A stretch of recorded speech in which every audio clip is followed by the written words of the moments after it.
Hello दोस्तों, welcome to my channel आरंभ classes में आपका स्वागत है। तो आज हम लोग पढ़ेंगे मगध साम्राज्य। तो मगध साम्राज्य का उदय कैसे होता है और इस पे कौन कौन से वंश शासन करते हैं, इस सब के बारे में हम लोग जानेंगे। इससे पहले हमने महाजनपद के बारे में पढ़ लिया था, जिसमें 16 महाजनपद है। यहाँ आप देख सकते हैं कि ये 16 महाजनपद को हमने देखा था और इसकी राजधानी भी हमने बताया था। उसके साथ ही आपको ये मैप में है, जैसे ये कंबोज और गंधार, ये दोनों क्या है, भारत से बाहर हैं। ये सब हमने बात किया था पिछले वीडियो में। वहीं यहाँ पे मगध का जो विस्तार है वो भी बताया था कि ये काफ़ी समृद्ध हुआ, यहाँ के शासक भी बहुत ही कुशल थे। और उसके बाद हम लोग इसमें जो वंश आए उनके बारे में पढ़ेंगे। जैसे इसमें कौन कौन से वंश आते हैं, तो हर्यक वंश, शिशुनाग वंश, नंद वंश, मौर्य वंश, शुंग वंश, कर्ण वंश और सतवाहन वंश। तो इस तरह के ये 7 वंश थे जो लगातार मगध पे शासन करते हैं। इसके बाद मगध का विस्तार होता है। इसको हमने ट्रिक बताया था, हसीन मासुका 7 साल की है। तो इसी से आप याद रखिएगा इस 7 राजवंश को। हसीन मासुका 7 साल की है। और आज हम लोग पढ़ लेंगे तीनों छोटा छोटा है, हर्यक वंश, शिशुनाग वंश और नंद वंश। इस तीनों को आज हम लोग पढ़ेंगे। तो चलिए, आज का हमारा टॉपिक है मगध साम्राज्य। तो मगध साम्राज्य में सबसे पहला जो वंश आता है जो मगध साम्राज्य का स्थापना करता है, वो कौन सा था, तो वो था हर्यक वंश। हर्यक वंश का शासनकाल क्या रहा है, 544 से लेकर 412 ईसा पूर्व तक है। तो हर्यक वंश का शासनकाल पूछे तो ध्यान रखिएगा, 544 से लेकर 412 बीसी, ईसा पूर्व मतलब बीसी ये। और इसे एक और नाम से जाना जाता है, पितृहंता। पितृहंता वंश क्यों कहा जाता है, क्योंकि इसमें जितने शासक होते हैं वो पिता की हत्या करके शासन या गद्दी प्राप्त करते हैं, इसलिए इस वंश को हम लोग पितृहंता वंश भी कह देते हैं। और इसमें जो सबसे पहले हर्यक वंश की स्थापना करते हैं और पहला शासक कौन था, तो वो था बिंबिसार। ये याद रखिएगा, पहला शासक कौन होता है, बिंबिसार, जिसका शासनकाल है 544 से लेकर 492 ईसा पूर्व तक। ये पहला शासक है जिसने हर्यक वंश की स्थापना करता है। कौन, ये पहला वंश हर्यक वंश की स्थापना करता है। मगध का वास्तविक संस्थापक जो पूछे तो यही था, बिंबिसार ही था, क्योंकि यही एक मगध को समृद्ध रूप से या सुचारू रूप से शासन संभालता है। तो मगध का ये वास्तविक संस्थापक था। उस टाइम मगध की जो पहली राजधानी बनती है वो कौन सी थी, तो राजगीर। इसी को बोलते हैं, उस टाइम बोला जाता था गिरिव्रज। अभी फिलहाल क्या नाम है इसका, राजगीर है। तो मगध की पहली राजधानी पूछे तो वो कौन सी है, राजगीर है। इसका कुछ अन्य नाम है बिंबिसार का, जैसे श्रोणिक या सेनिया। सेनिया का मतलब क्या होता है, सेनिया का मतलब होता है एक सेना रखने वाला, जैसे परमानेंट सेना जो रखता है उस तरह का इसको अन्य नाम दिया गया है, जिसमें सेनिया कहा गया है, अर्थात अस्थाई सेना रखने वाला, उसी को बोलते हैं सेनिया। ये जैन धर्म का समर्थक था और इसने अपने साम्राज्य के विस्तार के लिए युद्ध नीति न अपनाकर बल्कि ये वैवाहिक नीति अपनाया। एक नीति जो अपनाया, कौन सा, तो वैवाहिक नीति। इसने क्या किया कि अलग अलग राज्यों के जो राजकुमारी हैं या वहाँ पे मित्रता करके वहाँ से विवाह नीति अपनाया, विवाह कर लेता था, जिससे क्या होता था कि उसकी शत्रुता खत्म हो जाती थी और उसका साम्राज्य का विस्तार होने लगा था। तो ये इसने अपनाया। इसी के पीरियड इसने करीब 500 प्लस शादियाँ की थी। ऐसा हम लोग मान सकते हैं लेकिन संभव नहीं लगता है, फिर भी चलिए। तो ये 500 शादियाँ करीब किया था, जिसमें से 3 हम लोग पढ़ेंगे जहाँ से क्वेश्चन पूछ लिए जाते हैं। तो जो ये पहला शादी किया था महाकोसला से, इसकी पहली पत्नी कौन थी, महाकोसला थी, जो कौशल राजा प्रसेनजीत की बहन थी। किनकी, तो कौशल राजा प्रसेनजीत की बहन थी महाकोसला। और इसको दहेज के रूप में काशी मिल गया, तो यहाँ से इसको काशी मिल गया, साम्राज्य में विस्तार हो गया और साथ ही साथ कौशल से मित्रता हो गई, तो इसको 2 फायदा हो गया। इसके बाद वो दूसरी जो शादी करता है वो करता है चेलना से, और ये कहाँ की, तो लिच्छवी की राजकुमारी थी, लिच्छवी की राजकुमारी चेलना।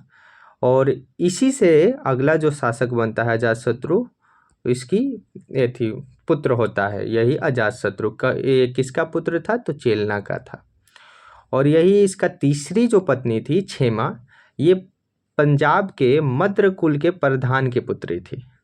तो इस तरह से ये 3 शादियाँ जो इतिहास में पूछा जाता है इससे, तो ये 3 शादियाँ है इसके बारे में, जिसमें पहली पत्नी इसकी महाकोसला, दूसरी चेलना और तीसरी क्षेमा। ये तीनों याद रखिएगा, यहाँ से क्वेश्चन पूछ लिए जाते हैं। इसके बाद आगे अगर देखें तो बिंबिसार युद्ध करके अंग को जीत लिया था। ये तो वहाँ कौशल से मित्रता हो गई, पंजाब के मद्रकुल से भी हो गई, और लिच्छवी से भी उनका तो खुद शादी हुआ, जिससे अजातशत्रु होता है। साथ ही साथ अब अंग पर विजय कर लिया उसने, और अंग को विजित करके अंग का प्रधान अजातशत्रु को बना दिया। जो अजातशत्रु इसका पुत्र था उसको बना दिया अंग का प्रधान, अर्थात अंग का जो शासक था वो अजातशत्रु अब हो गया। और एक इसी टाइम में अवंती था, अवंती महाजनपद था। ये भी काफ़ी समृद्ध और शक्तिशाली था, क्योंकि यहाँ भी लोहे का खदान था और ये भी युद्ध सामग्री में संपन्न था। और इस तरह से अवंती से मगध का जब युद्ध हुआ, अर्थात बिंबिसार से, तो इस युद्ध का कोई निर्णय नहीं हुआ, इसलिए अंत में इन दोनों ने दोस्ती कर ली। 3 से एक दोस्ती ये कर लिए। और इसमें एक बात और है जहाँ से क्वेश्चन पूछता है, तो अवंती के शासक चंद्रप्रघोट थे, जिनको पीलिया रोग हो गया था, और इसी को ठीक करने के लिए बिंबिसार ने अपने राजवैद्य, उनका राजवैद्य का क्या नाम था, जीवक, तो जीवक को इलाज के लिए भेजे थे। किनके पास, तो अवंती के शासक चंद्रप्रघोत के पास। इनके इलाज के लिए वो जीवक को भेजे। इस तरह से उनकी मित्रता और बढ़ गई, और अवंती जो था वो उल्टा इस पे वार नहीं किया या युद्ध नहीं किया। तो ये था अवंती का कहानी। तो याद रखिएगा यहाँ से कि जीवक को इन्होंने भेजा था अवंती के शासक चंद्रप्रघोत की सहायता के लिए। इसके बाद आगे देखें तो आगे क्या होता है, 492 ईस्वी में इनके खुद के पुत्र अजातशत्रु ने इनकी हत्या कर दी और अपने गद्दी प्राप्त कर लिए। ये करीब 52 साल तक शासन करता है, और 52 साल में कुछ उब गया था और अजातशत्रु शासन बनना चाह, लालच देख ही रहे हैं, तो लालच के वजह से इसने अपने पिता की ही हत्या करके शासक बन जाता है। तो यहाँ से शुरू होता है अजातशत्रु। अजातशत्रु का शासनकाल था 492 से लेकर 460 BC तक। ये भी काफ़ी दिन तक शासन करता है। इसका अन्य नाम पूछ लेता है, तो इसका अन्य नाम था कोड़िक। क्या नाम था, कोड़िक। इसको अन्य कोड़िक नाम से भी जाना जाता है। और इसका जो विवाह हुआ था वो हुआ था वजीरा से, जो काशी की राजकुमारी थी। जब काशी से इसकी शत्रुता बढ़ गई तो वहाँ के जो राजा थे वो उन्होंने अपने राजकुमारी वजीरा का शादी इनसे कर दिया था। किससे, तो अजातशत्रु से। और इस अजातशत्रु को ही बोला जाता है पितृहंता, क्योंकि ये पहला ऐसा शासक था जिसने अपने पिता की हत्या करके शासन अर्थात गद्दी प्राप्त किया था। कौन, तो अजातशत्रु, इसलिए इसको बोला जाता है पितृहंता। इसने क्या किया कि अपने पिता के समान वैवाहिक नीति न अपना के इसने कहा युद्ध करेंगे हम, और इसने युद्ध किया, युद्ध नीति अपनाई, और युद्ध करके वज्जी, मल, काशी इत्यादि क्षेत्रों को जीतने लगा। तो ये काफ़ी क्षेत्र जीतता है, जिसमें वज्जी है, मल है, काशी है, इस तरह के अपने ही राज्यों के आसपास के क्षेत्रों को जीतने लगा। इसमें वज्जी जो है, वज्जी को जीतने के लिए इसने 2 अस्त्रों का प्रयोग किया था। वो कौन से थे, तो वो था महाशिलाकंटक और रथमोसल। ये 2 अस्त्र थे जिसका उपयोग इसने अपने युद्ध में किया, और इसने युद्ध हासिल की, युद्ध को जीता। कौन, तो वज्जी को जीत लिया इसने, अजातशत्रु ने। कौन सा अस्त्रों का प्रयोग किया था, तो महाशिलाकंटक और रथमोसल, 2 अस्त्रों का प्रयोग इसने किया था। इसी के शासनकाल में प्रथम बौद्ध संगीति होती है 483 ईस्वी में, 483 ईसा पूर्व में। कब, तो 483 ईसा पूर्व में इसी के शासनकाल में बौद्ध संगीति होती है पहली। और ये कहाँ होती है, तो सप्तपर्णी गुफा राजगीर में। राजगीर इसका अपना क्षेत्र था तो अपने क्षेत्र में ही करवाएगा, इससे याद रख सकते हैं। तो इतनी बातें इससे याद रखना है। इसके बाद आगे अगर देखेंगे तो अगला शासक होता है जो अजातशत्रु का पुत्र होता है, जो अपने पिता की ही हत्या करके ये भी शासक बनता है। तो उदयन होता है तीसरा शासक, और इसका जो शासनकाल था वो 460 से लेकर 444 बीसी तक, याद रखिएगा। और इसके बाद जैन धर्म का ये समर्थक था। कौन? ये जैन धर्म को समर्थन करता है। इसने एक काम किया था जहाँ से क्वेश्चन बनता है कि इसने गंगा और सोन नदी के संगम पर पाटलिपुत्र की स्थापना की थी। तो पूछ लेता है कि पाटलिपुत्र नगर की स्थापना किसने किया था? तो यो किया था उदयन ने। और साथ ही साथ इसने अपनी राजधानी भी बनाया, कहाँ? पाटलिपुत्र को। तो अब राजगीर से राजधानी कहाँ चली आई? पाटलिपुत्र चली आई। इसके बाद उदयन के 3 पुत्र थे और तीनों ने बारी बारी से शासन करते हैं बहुत ही कम टाइम तक, और ये तीनों अयोग्य थे, इसीलिए इसके नाम हम देख लेते हैं। जैसे पहला जो था अनिरुद्ध था, ये भी कुछ महीने शासन करता है। उसके बाद मुंडक था, और तीसरा नागदशक था। नागदशक अंतिम शासक था। तो जो हर्यक वंश है इसका अंतिम शासक कौन था? नागदशक था। नागदशक को जनता ने सिंहासन से उतार दिया, और अगला जो शासक बनता है वो बनता है शिशुनाग, और इसने शिशुनाग वंश की स्थापना करता है, और यहाँ से हर्यक वंश समाप्त हो जाता है, शुरू होता है शिशुनाग वंश। तो शिशुनाग वंश के बारे में अगर देखें तो शिशुनाग वंश का शासनकाल है 412 से लेकर 344 बीसी, अर्थात ईसा पूर्व। और इसमें जो पहला शासक था वो था शिशुनाग। तो शिशुनाग वंश के संस्थापक शिशुनाग होता है। शिशुनाग का शासनकाल है 412 से लेकर 394 ईसा पूर्व तक। शिशुनाग वंश का संस्थापक था ये। इसने अवंती राज्य को जीतकर मगध में मिला लिया। ये काफ़ी अच्छा है, और ये महान था क्योंकि इसने अवंती, जो बिंबिसार और अजातशत्रु, इन दोनों ने ट्राई किया था जीतने के लिए, लेकिन जीत नहीं पाए थे। उस राज्य को, अवंती जो पावरफुल था, उस राज्य को इसने जीता था। कौन? शिशुनाग। तो ये याद रखिएगा कि अवंती राज्य को मगध में कौन मिलाया था? तो शिशुनाग ने मिलाया था। और इसने अपनी राजधानी पाटलिपुत्रा से बदलकर वैशाली कर दी। ये चीज़ याद रखिएगा। अब क्या राजधानी चली गई? तो वैशाली चली गई। इसके बाद अगला जो शासक आता है कालाशोक आता है। कालाशोक का शासनकाल क्या था?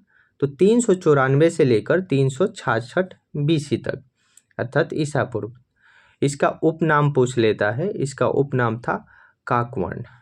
कालाशोक, काकवर्ण, कौवा कैसा काव काव करता है, तो इस तरह से याद रख सकते हैं। कालाशोक और काकवर्ण, काव काव काकवर्ण। तो इस तरह से याद रख सकते हैं आप। कालाशोक का उपनाम क्या था? काकवर्ण था। इसने राजधानी को पुनः वैशाली से ले आकर पाटलिपुत्र कर दिया। अब यहाँ से क्या रहेगा? तो जो मगध का राजधानी है वो अब पाटलिपुत्र ही चलेगा, अब बदलेगा नहीं। तो ये याद रखिएगा कि कालाशोक था जो वैशाली से पुनः पाटलिपुत्र राजधानी बदल देता है। यह बौद्ध धर्म का अनुयायी था, और इस तरह से ये बौद्ध धर्म का अगर अनुयायी था तो इसी के शासनकाल में 383 बीसी में, जो इसी के शासनकाल के बीच में पड़ता है, इसने वैशाली में द्वितीय बौद्ध संगीति का आयोजन कर दिया। तो द्वितीय बौद्ध संगीति जो होती है 383 ईसा पूर्व में, वो किसके शासनकाल में होती है? तो कालाशोक के शासनकाल में होती है। आप कमेंट में बताइएगा। हमने पढ़ा रखा है कि इसके अध्यक्ष कौन थे। जो दूसरे बौद्ध संगीति है, द्वितीय बौद्ध संगीति, इसके अध्यक्ष कौन थे, ये आप कमेंट में जवाब दीजिए। वहीं आगे देखिए तो इस जो वंश है, शिशुनाग वंश है, इस वंश का अंतिम शासक कौन होता है? वो होता है नंदीवर्धन। नंदीवर्धन था जिसकी हत्या महापद्म ने कर दिया। अब यहाँ से शिशुनाग वंश भी खत्म हो जाता है, और ये याद रखिएगा कि इसका अंतिम शासक कौन था? नंदीवर्धन था। यहाँ से क्वेश्चन पूछ लिए जाते हैं। अब चलेंगे हम लोग नंद वंश की तरफ। तीसरा वंश कौन सा है? नंद वंश है, जो मगध पे शासन करता है। ये मगध का पहला ऐसा वंश था जो शूद्र वंश था। ये क्षत्रिय नहीं था, ये शूद्र वंश हुआ। कौन? नंद वंश। इसमें जो स्थापना है नंद वंश की वो करता है महापद्म नंद ने। महापद्म नंद जिसका शासनकाल 344 से लेकर 329 ईसा पूर्व में है। महापद्म नंद इसी से महान था, ये आप याद रख सकते हैं, महापद्म नंद महान। तो महापद्म नंद नंद वंश का संस्थापक। इसने कुछ उपाधियां ली थी, कौन कौन से? तो सर्वछत्रांतक, सर्वछत्रांतक इसको बोला जाता है। वहीं एकराट भी बोला जाता है, उग्रसेन बोला जाता है, द्वितीय परशुराम बोला जाता है। उग्रसेन मतलब तुम उग्र रहता था, उग्रसेन युद्ध करता था। एकराट था माने विराट महान था। सर्वछत्रांतक अपने को बोलता है, पुराणों में इसका नाम सर्वछत्रांतक मिलता है। तो इस तरह से इसको कुछ उपाधियां हैं जो महापद्मानंद को मिला है। वहीं समकालीन इसके कौन थे? तो पाणिनि थे। आपको मालूम है पाणिनि ने एक पुस्तक लिखी है अष्टाध्यायी, जो काफ़ी फेमस है। और ये जो अष्टाध्यायी पुस्तक है ये पहला संस्कृत का व्याकरण पुस्तक है। संस्कृत का व्याकरण का कोई पुस्तक है तो वो पहला पुस्तक कौन है? अष्टाध्यायी, जिसको लिखा था कौन? पाणिनि ने। और ये किसके समकालीन थे? महापद्मानंद के। इसके बाद महापद्मानंद ने कलिंग पर भी आक्रमण किया था और कलिंग में नहर भी बनवाई थी, ये बात याद रखिएगा। और इसकी जानकारी हमें मिलती है खारवेल के हाथी गुफा अभिलेख से। तो इस जानकारी तो कहीं से कहीं मिलेगी, तभी तो हम बता रहे हैं।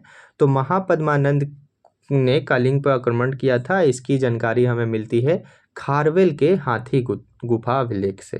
तो खारवेल का हाथी गुफा अभिलेख है, वहाँ से ये जानकारी हमें मिलती है। उसके बाद इस वंश का दूसरा जो शासक था वो था धनानंद। धनानंद भी महान शासक था। धनानंद, आपको धन की अनुभूति हो रही होगी। धनानंद मतलब जो नंद वंश था वो काफ़ी समृद्ध था, काफ़ी विशाल था और काफ़ी यहाँ पे धनी और कह सकते हैं शक्तिशाली भी था। क्यों? क्योंकि यहाँ पे अगर आप देखिए इसके जो सैनिक व्यवस्था उसमें करीब 2 लाख तक पद सेना थी, जो पैदल सेना थी। उसके बाद 20,000 तक करीब घुड़सवार थी और 6,000 तक हाथी थी। तो इस तरह से आप देख के लग रहा होगा कि जो नंद वंश है वो काफ़ी शक्तिशाली वंश था। इसके बाद नंद वंश का ये अंतिम शासक था कौन? धनानंद। यही अंतिम शासक था। इसमें दो ही नाम याद रखना है, महापद्मानंद और धनानंद। धनानंद के शासनकाल में अमात्य हुआ करते थे। और कौन कौन से थे? यहाँ पे कौन लगा दिया, अमात्य कौन कौन थे? तो राक्षस और शकटाल। राक्षस और शकटाल जो थे इसके अमात्य थे, मतलब इसके दरबार में थे। और वहीं पे इसके सेनापति कौन थे? तो वो था भट्टसाल। पूछा जाता है, ये क्वेश्चन पूछा हुआ है। तो सेनापति कौन? भट्टसाल थे और अमात्य इसके राक्षस और शकटाल थे। वहीं चंद्रगुप्त मौर्य ने चाणक्य की सहायता से धनानंद की हत्या कर दी, मतलब धनानंद को हरा देता है, हत्या कर देता है कौन? चंद्रगुप्त मौर्य। किसकी सहायता से? तो चाणक्य की सहायता से। और यहीं से शुरू होता है मौर्य वंश। तो मौर्य वंश की नींव पड़ती है 323 ईसा पूर्व के बाद। और किसको हरा के? धनानंद को हरा के, नंद वंश के अंतिम शासक जो थे। तो ये था तीनों वंश, आपको एक बार रिकॉल करवा देते हैं। ये था आपका पहला जो था बिंबिसार था, जिसने क्या किया कि ये हर्यक वंश की स्थापना करता है और इसने राजधानी राजगीर बनाया। कहाँ? राजगीर। इसके बाद इसने 3 विवाह किया, पहला महाकोसला, दूसरा चेलना और तीसरा क्षेमा से। इसके बाद हमने पढ़ा कि इसके पुत्र अजातशत्रु थे। अजातशत्रु जिसने शादी वजीरा से किया था और इसे पितृहंता कहा जाता है क्योंकि ये अपने ही पिता को मार के गद्दी प्राप्त किया था। इसने युद्ध करके वज्जी, मल, काशी इत्यादि क्षेत्रों को जीता था और महाशिलाकंटक और रथमूसल नामक 2 अस्त्रों का प्रयोग किया था। इसके बाद उदयन हुआ था। उदयन ने क्या किया था? तो ये पाटलिपुत्रा की स्थापना किया था। पाटलिपुत्रा जो नगर है वहाँ स्थापना किया था कौन? उदयन ने किया था। इसके बाद इसका अंतिम शासक नागदशक था। इसके बाद शिशुनाग वंश आता है। शिशुनाग वंश में जो है वो इसकी स्थापना शिशुनाग ने किया और इसने अपनी राजधानी वैशाली बनाया और एक और बात याद रखिए कि ये अवंती को जीतकर मगध में भी मिलाया था। इसके बाद कालाशोक आता है, जिसके शासनकाल में द्वितीय बौद्ध संगीति होती है। कहाँ पे? वैशाली में। इसके बाद नंदवंश था। नंदवंश के संस्थापक महापद्मानंद था और इसे सर्वछत्रांकत, एकराट, उग्रसेन और द्वितीय परशुराम कहा जाता है। इसकी जानकारी खारवेल के हाथी गुफा अभिलेख से मिलती है, महापद्मानंद की जानकारी। उसके बाद अंतिम शासक धनानंद था, जो नंदवंश का अंतिम संस्थापक था और इसको चंद्रगुप्त मौर्य ने चाणक्य की सहायता से हरा दिया और हत्या कर दिया और यहाँ से शुरू होता है मौर्य वंश। तो ये था कहानी हमारा तीनों वंश। उसके बाद हम लोग कुछ इसके PYQ कर लेंगे और अगले वीडियो में हम लोग पढ़ेंगे मौर्य वंश। तो चलिए आइए PYQ देख लेते हैं, ताकि आपको ध्यान रहे कि किस तरह के क्वेश्चन पूछे जाते हैं। और ये वही क्वेश्चन है जो बार बार रिपीट हुए हैं, बहुत सारे एग्जाम में आए हैं। BPSC, Bihar SSC, Bihar police, सारे एग्जामों में ऐसे, SSC सभी में पूछे गए हैं। तो चलिए इसको देख लेते हैं, 2 मिनट में देख लेंगे तुरंत। पहला क्वेश्चन है, निम्नलिखित में से कौन एक बौद्ध ग्रंथ 16 महाजनपदों का उल्लेख करता है? तो 16 महाजनपदों का उल्लेख कौन से ग्रंथ में है? तो वो है बौद्ध ग्रंथ अंगुत्तर निकाय में। इसका राइट आंसर ये हो जाएगा। और जैन ग्रंथ एक है, जैन ग्रंथ कौन सा है? तो वो है जैन ग्रंथ भगवती सूत्र।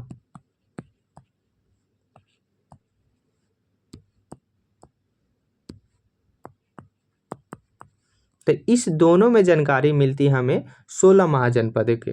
कौन सा? तो बौद्ध ग्रंथ अंगुत्तर निकाय और जैन ग्रंथ कौन सा? तो ये है भगवती सूत्र। तो इसका राइट आंसर ये हो जाएगा। नेक्स्ट क्वेश्चन है, निम्नलिखित में से कौन एक मगध साम्राज्य की राजधानी नहीं रहा? तो मगध साम्राज्य की राजधानी सबसे पहले बनती है कौन? गिरिब्रज, जिसे अभी राजगीर कहते हैं। ये दोनों है सही। उसके बाद पाटलिपुत्रा बनता है, फिर वैशाली बनता है, फिर पाटलिपुत्रा बनता है। तो इस तरह से राजधानियां रही मगध की, लेकिन कौशाम्बी कभी भी राजधानी नहीं बना मगध का। तो इसका राइट आंसर डी हो जाएगा, कौशाम्बी इसमें गलत है। नेक्स्ट क्वेश्चन है, निम्नलिखित में से किस राज्य में गणतंत्रात्मक शासन व्यवस्था नहीं थी? मतलब गणतंत्रात्मक नहीं थी, मतलब वहाँ जनता का शासन नहीं था। तो कहाँ पे? तो यहाँ तो राइट आंसर डी ही दिख रहा है, मगध। मगध में कभी गणतंत्रात्मक व्यवस्था नहीं हुई, क्योंकि यहाँ पे राजतंत्र था। वहीं कपिल के शाक्य यहाँ भी था, मल में भी था और लिच्छवी में भी। इस तीनों जगह पे क्या था?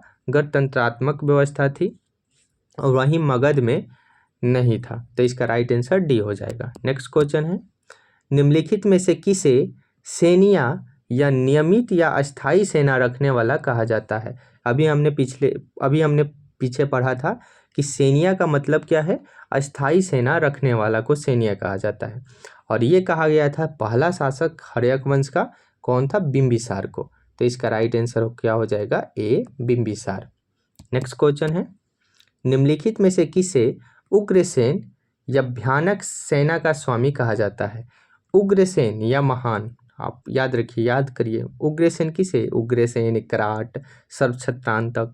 तो ये कहा जाता है महापद्मानंद को। इसका राइट आंसर ए हो जाएगा। महान जो था महापद्मानंद नंदवंश का संस्थापक भी था। तो इसका राइट आंसर ए हो गया। नेक्स्ट क्वेश्चन है, हर्यक वंश के किस शासक को कुणिक कहा जाता है?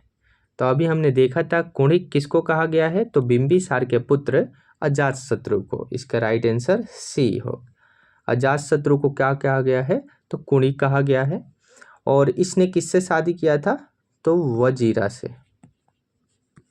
याद रखिएगा, किससे? तो वजीरा से, जो काशी की राजकुमारी थी। तो नेक्स्ट क्वेश्चन है, किस शासक ने गंगा और सोन नदी के संगम पे पाटलिपुत्रा नामक नगर की स्थापना की थी? तो पाटलिपुत्रा की स्थापना किसने किया था? तो ये किया था उदयन, जो हर्यक वंश का तीसरा शासक था, उदयन। तो इसने क्या किया था? तो पाटलिपुत्रा नगर की स्थापना किया था और इसने अपनी राजधानी भी बनाया था। तो पूछ सकता है कि मगध की दूसरी राजधानी कहाँ थी? तो वो थी पाटलिपुत्रा। नेक्स्ट क्वेश्चन है, सूची 1 और सूची 2 को सुमेलित कीजिए। जैसे एक तरफ शासक दिया है, एक तरफ वंश दिया है।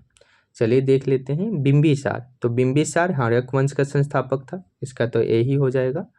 कालाशोक है, तो कालाशोक किस वंश का संस्थापक था?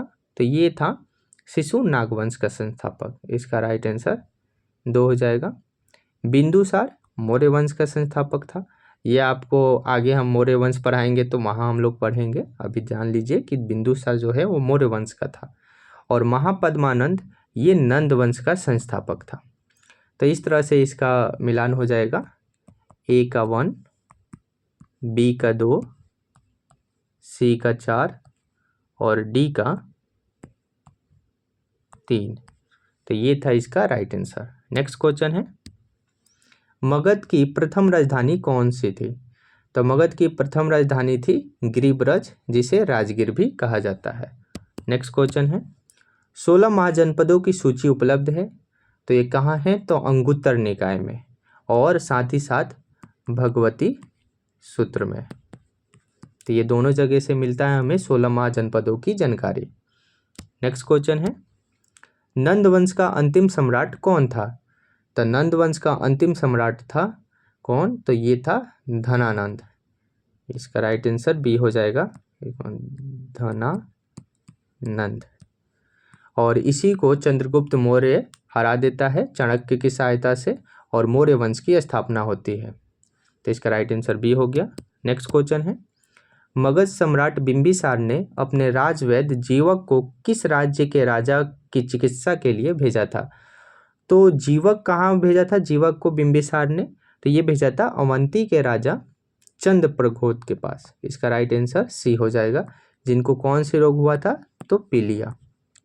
नेक्स्ट क्वेश्चन है, किस शासक ने अवंती को जीतकर मगध का हिस्सा बना दिया? तो अवंती को जीता था कौन? तो ये जीता था कौन जीता था? तो इसको जीता था शिशुनाग ने। नागवंश का संस्थापक शिशुनाग ने अवंती को जीतकर मगध में मिलाया था। जो काम बिंबिसार और अजातशत्रु नहीं कर पाए वो शिशुनाग ने किया था। क्या? तो अवंती को जीता था। नेक्स्ट क्वेश्चन है, शिशुनाग वंश का दूसरा शासक कौन था? तो शिशुनाग वंश का दूसरा संस्थापक कौन था? कालाशोक था। इसका राइट आंसर सी हो जाएगा। और इसी के शासनकाल में सेकेंड वो संगीति होती है, तो ये भी याद रखिएगा। नेक्स्ट क्वेश्चन है, नंद वंश का संस्थापक कौन था? तो नंद वंश का संस्थापक कौन था? महापद्मानंद, कालाशोक, उदयन और नागार्जुन। तो इसका आप आंसर कमेंट में दीजिए। और ये रहा आपका पूरा ओवरऑल मगध साम्राज्य। आई होप आपको क्लास अच्छा लगा होगा। और इस तरह से आप पढ़ना चाहते हैं तो आप इस चैनल पर अगर पहली बार आए हैं तो ज्वाइन कर लीजिएगा, सब्सक्राइब कर लीजिएगा, अपने दोस्तों के पास शेयर कीजिएगा, ताकि आपका सपोर्ट हमारा सपोर्ट होगा। तो चलिए मिलते हैं नेक्स्ट वीडियो में, तब तक जय हिंद, जय भारत।